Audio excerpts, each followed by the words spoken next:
Ayan mga kabukids, nandito po tayo ngayon sa Busuanga proper. So nagbayad lang po ako ng kuryente. Diretso bibili po tayo ng pintura para doon sa pader na nilinis natin, ano. So para mapinturahan natin.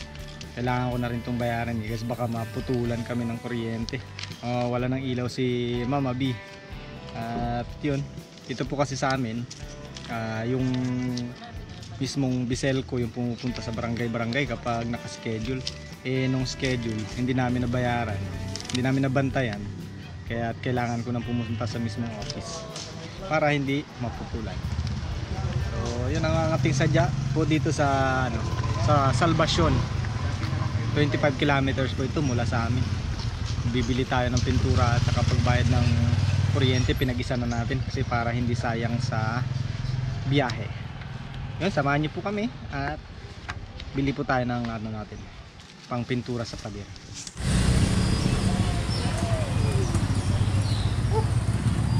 Ito mga kabukid, nakabili na tayo ng pintura. Wala tayong wala tayong nabili na walang available yung gusto talaga namin. Kaya ito malapit na lang na kulay. Kasi walang choice. Hindi pwedeng pumunta pa sa ibang hardware. Dito ito lang yung hardware. So kung pupunta pa kami ng Coron, medyo malayo, mapapagastos. Kaya ito na lang, okay na yan. Ganda naman siya. Kasi sabi niya rain or shine. Pwede siya kahit rain or shine. So yun, uwi na mga kabukids. May pintura na tayo. Muntik na nakalimutan mga kabukids. Kung hindi, toothbrush nga sana ang gamit. So yan, kompleto na. Ready na magpintura. Ayan na.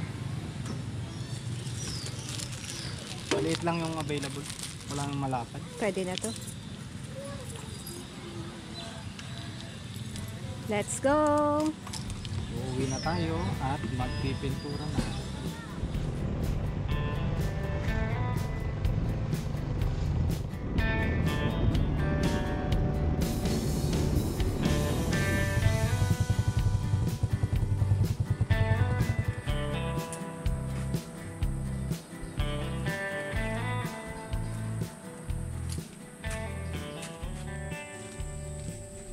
Ang ganda ng view mga kabukids. Ito yung view ng pauwi sa aming barangay. Ayan, nadaanan natin. Ang ganda, ginawa nila dito ng sea view.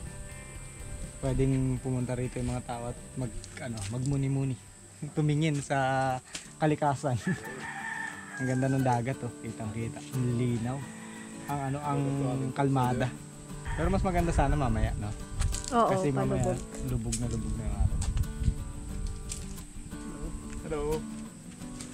Tourists? No? No? Just local. Okay. What's in there? I think it's a resort. Okay. Yeah. Oh, very beautiful. Have you swim there? Yeah. Do you have jumping as well? I don't jump. You don't jump? Maliban sa mga local, mga kabukids, meron din tayo mga kaibigan na foreigner na dumadaan. Kasi marami ng foreigner dito galing sa Coron, Busuanga, pabalik-balik sila. Nag-road trip. So kadalasan dumadaan sila dito. Picture at naghihintay ng sunset. Kalmadang kalmada. Kalmadang kalmada ang dagat. Tara na. Let's go. Paalam ka na sa mga kaibigan mo. Paalam na ako. Hello and goodbye.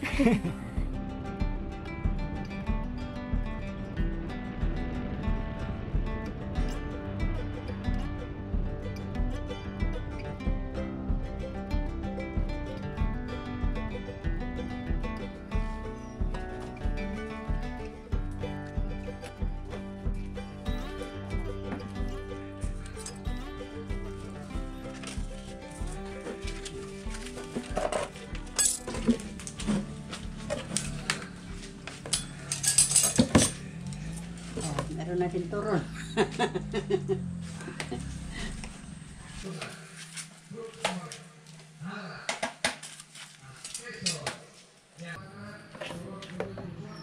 Wow. Wow, ganda ng kulay, oh. Touch of gray.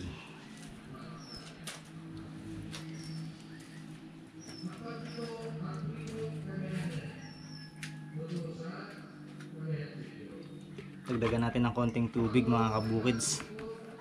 Masyadong malapot eh. Para tipid. Para dumami.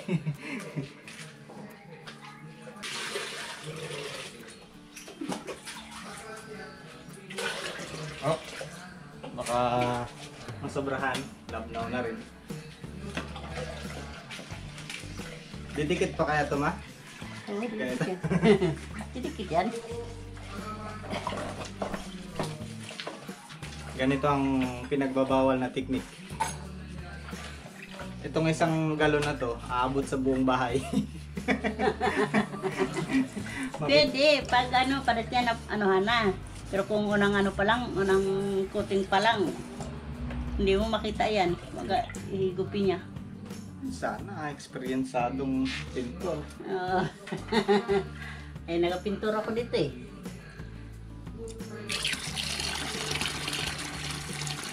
Oh, wag muna natin yung boss.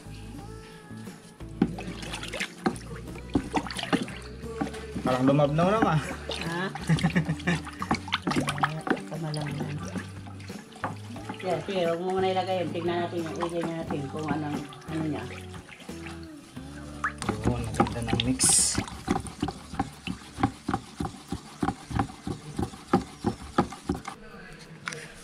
Meron pa dito. Ito sa gilid meron pa eh.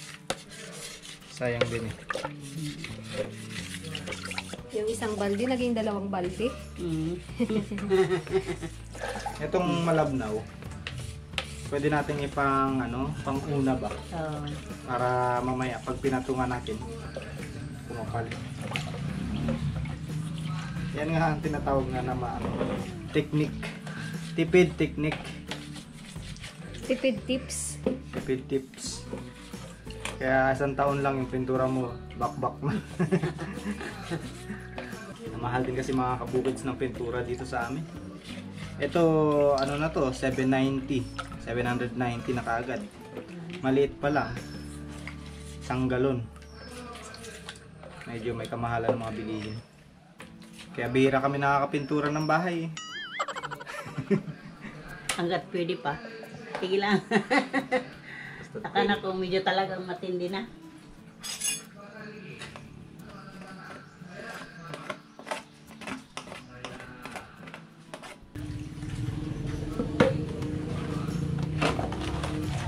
Nalang natin to.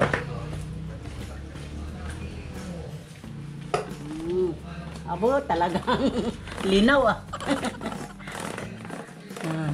Talagang ano yan, puting-puti. Puting-puti ang labas. Ano nga, pwede na sa first coating? Pwede na. Oh, talagang first coating labas.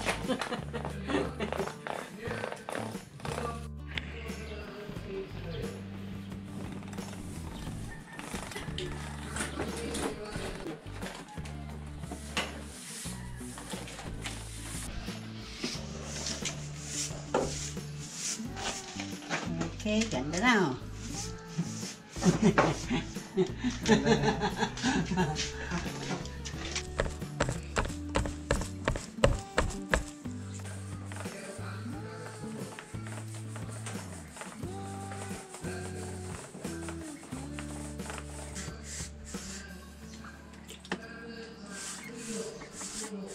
Sabi ng paderma, "Ay, salamat." Natakpan din.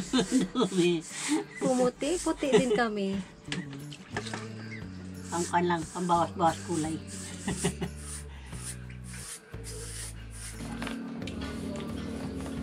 Sa susunod na lang natin yung kisame, no? Oo. Para ibang kulay naman. Kulay ano din siguro dito? Brown, no? Brown naman. Kasi ano na siya eh. Ma-brown na para dadagdagan na lang natin.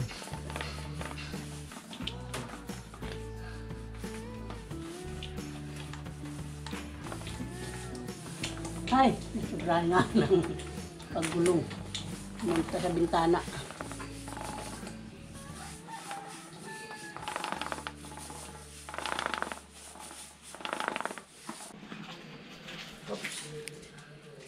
Ayan. Baka hindi ko na maabot kasi yun dun. Yup. Nakakatakot yung mesa.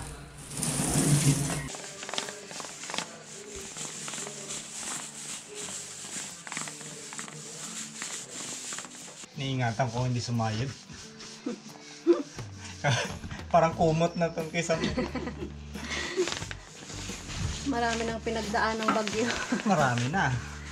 Nakasurvive na siya sa Yolanda. Sa ano pa yung malalakas na bagyo ma na dumaan dito?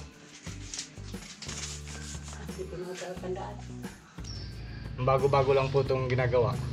Kagaya po na nakwento ko nung nakaraan. Medyo kami yung nauna pong nagkaroon ng bahay na ano na pader dito sa amin. So pag may bagyo, yung iba naming mga kapitbahay na malalapit, ito yung nagiging ano nila, evacuation. No ma? Nagpapaano sila dito pag malakas. Eh ngayon, buti yung mga kabarangay namin maano na rin, maaaluan na rin yung buhay ng karamihan. Nakakaluwag-luwag na rin ang kanilang pamumuhay. Kami naman ang nasikip. Kalugog na sila tayo naman ng Sumikip. Actually, dati naman, hindi naman po talaga kami nakaluwag-luwag. Yun nga, pinagawa lang po ito ng tita namin. Pero kami, may ano rin, may kubo-kubo rin kami doon sa bukid. Diba matatandaan ko nung ano, elementary, ginagawa lang namin tong ano, kasi yung school namin ng elementary mga kabukid, ito lang yung kabilang bakod. So kami, doon tumitira ng madalas sa bukid. Tapos pag tanghali, ginagawa lang namin tong kainan. Pahingahan lang. Tapos nakasarado to. Wala masyado tumitira kasi nga walang hanap buhay. Ang hanap buhay ni Mama B doon sa bukid ay ano ma? animal din. Palay. Magtinda ng bayabas. Lahat ng ano, yung magtantang ng gulay. Yun lang din ang hanap buhay noon. Wala rin bang pinakakapitaan. Sa sobrang ano mga kabukids dati ng tao dito, sa sobrang konti. Halos wala ka rin maiisip na maging hanap buhay dito sa lugar. Ngayon nga medyo mahirap pa rin mag-isip ng ano yung maging business. Kulang pa rin talaga. Pero malaki ng improvement. Kitang-kita yung difference, oh. Laki no. Yung una niyang pintura, hindi masyado. Halos ganito rin lang din cream. Pero naging ganyan na sa usok ng alikabok. Alikabok, mga kalan. Lahat nandiyan na. O yun ang isa sa malakas na nagpapaitim ng pader naman. Oo, yung kalan. Kapag gatong yung gamit.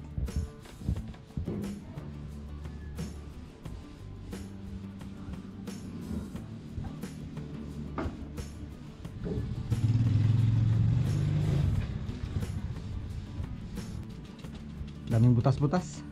May pinagmanahan tong pader na to ah. Tawa talaga si Mama.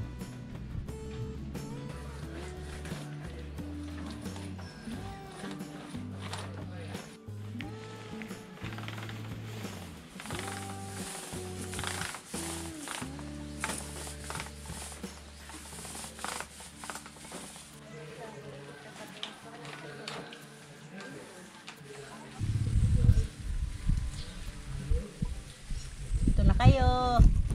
Mamaya na yan.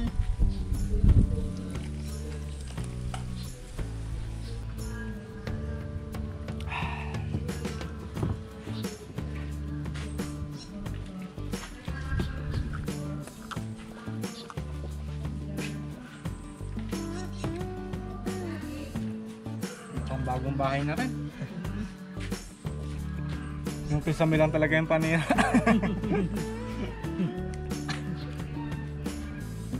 Maraming plywood din kasi yan pag pinalitan nyo.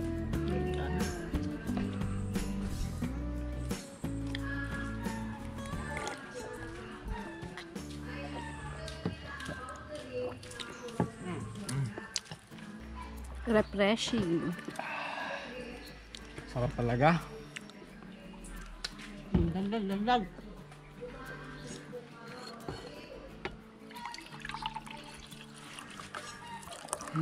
Lang.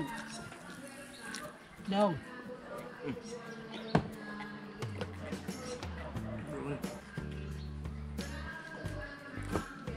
Kitang-kitang ebidensya kay mama, oh. Ako maraming nagawa, oh. Kaya, Maraming nagastos na pintura.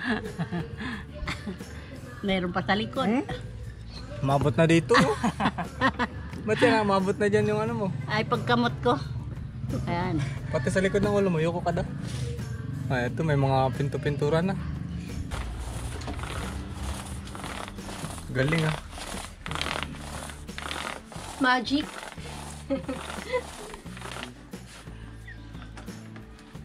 Kung kay mama, ang sweldo sa kanya, pag nangontrata, kain lang. Sa'yo kaya ano? Kain at inom. Mas maganda ng konti ang gawa mo. Kay mama, kain lang eh. Buti agad. Sorry nante. Ikaw na. Pa, may bagong ano ah. Bagong na-hire na. Pang ano lang to, pang kapi-kapi na. Maghanap ka na ng kliyente natin ba? At mangungontrata na tayo. Ayos. Baka mabagsakan tayo dito ng niyog. Ayan mga kabukid. So yan yung niyog na bumabagsak yung bunga dito sa bubong. Kaya nasira na po yung kisame na yan. Pati yung yero niya nabagsakan na. Ito pala maganda rito. Parang may naisip ako dito sa pader na to, ma. Di ba yung mga estudyante natin magagaling mag-painting? Ay, oo. Pwede natin tong ipa-mural paint ah. Oo nga, oo. Tingnan nga natin yung ilabas nila dito yung kanilang artistic side. Oo. Si Kim. Ano sa tingin mo ang magandang i-paint dito? Ano ba? Yung mga ano lang, mga art nila, yung mga muka-muka ba? Na may pa-art na pabulaklak, yung may ganun. Ah, patay.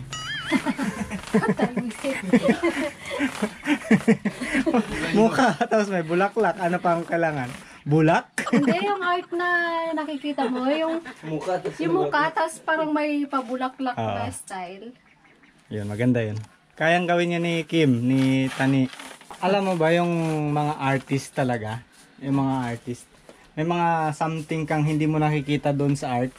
Pero ang laki ng value sa kanilang nakikita. Sa mga hindi magaling tumingin ng art. Oo. Alam mo yun? Meron nakabenta nung nakaraan, kung napanood ninyo yun sa balita.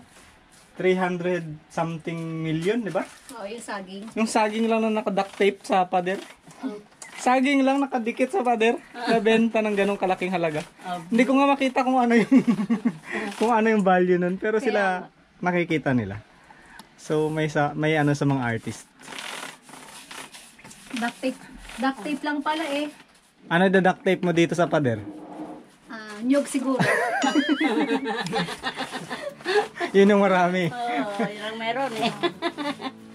Nas papabiding natin. Nagapintura na ito. Laktaw-laktaw na wa. Nakarating na dyan. Ay, ito hindi ko mapinturahan sa gilid. Kaya dito na ako.